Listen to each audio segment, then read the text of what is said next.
24.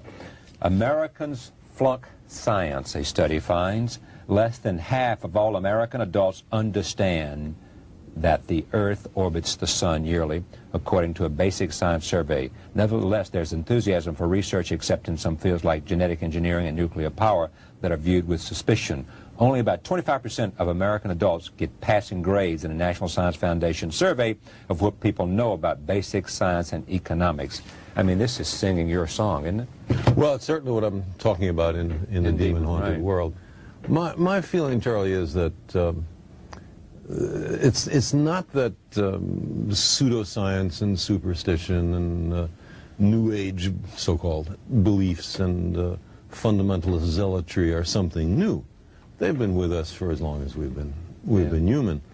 But we live in an age based on science and technology with formidable technological powers. Science and technology are propelling us forward at accelerating rates. That's right. And if we don't understand it, by we I mean the general public, if it's something that, oh, I'm not good at that, I don't know anything about it, then who is making all the decisions about science and technology that are going to determine what kind of future our children live in? Just some members of Congress? But there's no more than a handful of members of Congress with any background in science at all. And the Republican Congress has just abolished its own Office of Technology Assessment, the organization that gave them bipartisan, competent advice on science and technology. They say, we don't want to know. Don't tell us about science and technology. Surprising, because Gingrich is genuinely interested, I think, in these kinds of things as a, out of his own intellectual curiosity. Does the president still have a science advisor? He does, John Gibbons, and the vice president is scientifically literate. Yes, scientifically, a science maven. I mean, you blast them all. Creationist, Christian scientists who you say would rather allow their children to suffer than give them insulin or antibiotics. Astrologers come in for particular scorn on your part. Well, I would say scorn, just derision. Derision. A more generous version of scorn. But what's the danger of all this? I mean, this is not the thing that... There's two kinds of dangers. One is what I just talked about, that we've arranged a society based on science and technology, in which nobody understands anything about science and technology, and this combustible mixture of ignorance and power, sooner or later, is going to blow up in our faces.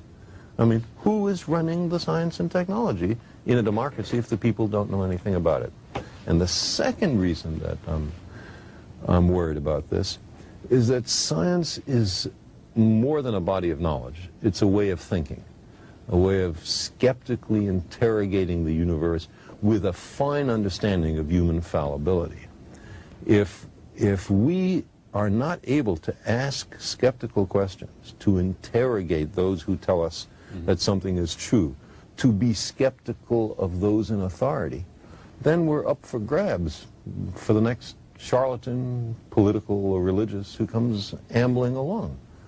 It's a thing that Jefferson lay great stress on. It wasn't enough, he said, to enshrine some rights in a constitution or a Bill of Rights. The people had to be educated, and they had to practice their skepticism and their education. Otherwise, we don't run the government. The government runs us.